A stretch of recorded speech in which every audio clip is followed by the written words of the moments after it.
American President John F. Kennedy's assassination occurred while he was riding in his highly secure motorcade through Dallas downtown. At that time, he was accompanied by Secret Service agents and a full police motorcade. Not only this, but the FBI had been monitoring this road for several days. Despite all this, on November 22, 1963, near Dealey Plaza, an attack took place and he was killed on the spot. Just hours after this attack, there was chaos among the CIA, FBI, Secret Service, and police.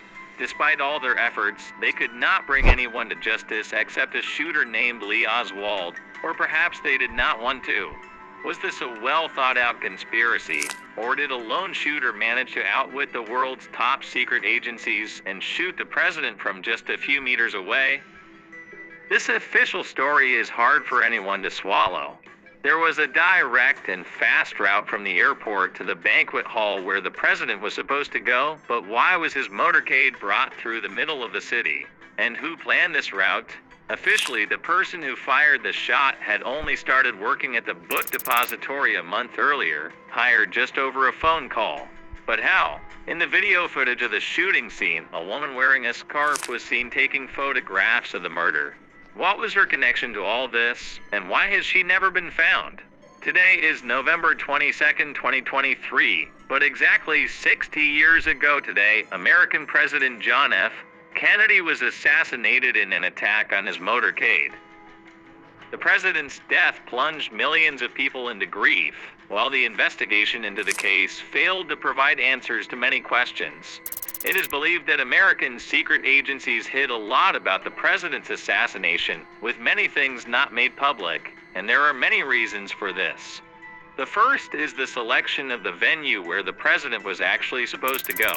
The president was to give a political speech in the city of Dallas, Texas, for which two options were considered, the Trade Mart and the Women's Building.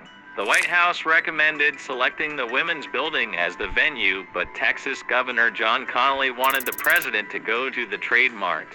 The reason was that the Trade Mart was a bustling hall, while the Women's Building's interior was not suitable for the president. Finally, 8 days before the assassination, the Trade Mart was selected as the venue, but this news was not made public. Then it was time to decide how to bring the president from Love Field Airport, where his plane was to land, to the Trade Mart.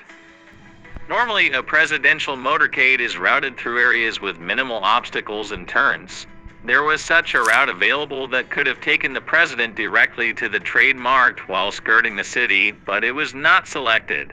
Instead, a route was chosen that passed through the city and right by the Texas School Book Depository, from where the shooter attacked the president.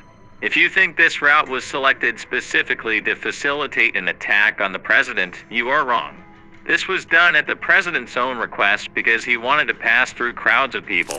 However, if the Women's Building had been selected instead of the Trade Mart, the president's motorcade would have taken an eastward route, avoiding this area altogether.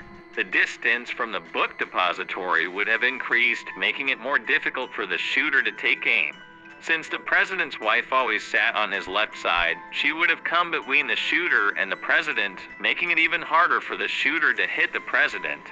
The key point is that selecting the Trade Mart venue is crucial for the president's assassination. As you know, this selection was made by Texas Governor John Connally.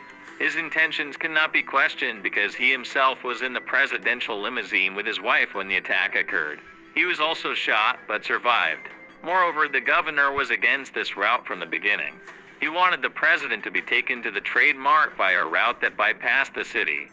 But there was someone who had calculated all these things in advance. The president's motorcade route and venue were only made public 3 to 4 days before the assassination, meaning no one knew this information earlier. However, something happened at the Texas School Book Depository 2 months earlier that suggests someone had this information in advance. Exactly 2 months before, there was a sudden staff shortage at the book depository. In September 1963, a man named Wesley Frazier received a call from an employment agency offering him a job. Wesley Frazier lived in a town called Irving, half an hour away. He went to the book depository the very next day, on September 13, and was easily hired by the superintendent Roy Truly. A month later, on October 15, Wisley's neighbor also approached the superintendent over the phone, and coincidentally, he too was hired the very next day. Wisley's neighbor was none other than Lee Oswald, who would be arrested 39 days later in connection with President John F. Kennedy's murder.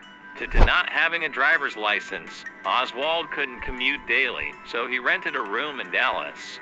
On weekends, he would go to Irving with Wesley, and on Mondays, they would return together to the book depository. This routine continued for a month, but it broke or was disrupted just one day before the president's assassination on November 21. On Thursday, November 21, Lee Oswald went to Irving with Wesley, saying he would stay in Dallas over the weekend. On Friday, when Oswald left with Wesley to go to the office, he had a long paper bag in his hand. Oswald claimed the bag contained curtain rods that he was taking to his room.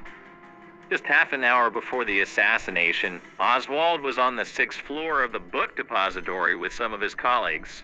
It was noon and lunchtime had started. Everyone else went down one floor to have lunch, leaving Oswald alone on the 6th floor.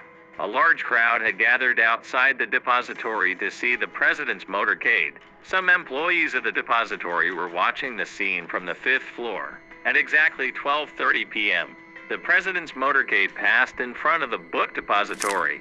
The president was seated on the right side of the car, with the First Lady on his left. In the front seats were the governor and his wife. As soon as the president's limousine made a left turn past the book depository, the area echoed with the sound of the first gunshot. Coincidentally, a reporter was recording the entire scene with his camera. Some people said they heard 2 shots, while others said they heard 3. One bullet hit the president's neck, and another hit his head.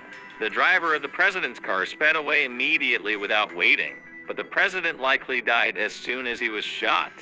Some described the shooter's appearance as black, while others said he was white.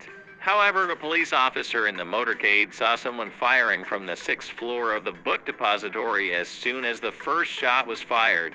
Without wasting any time, he rushed into the building, went up to the 6th floor, but found no one there.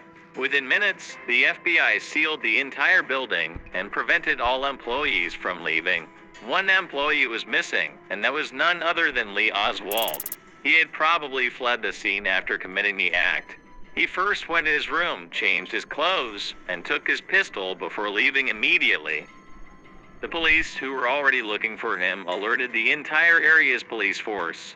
A patrolling officer spotted Oswald, but before the officer could act, Oswald shot him 4 times, killing him on the spot. Oswald then hid in a nearby theater. Soon, the police found him, arrested him, and took him to police headquarters. Over the next 2 days, the police, FBI, and CIA interrogated him thoroughly, but this interrogation was not recorded. There is no evidence of what happened in the closed room.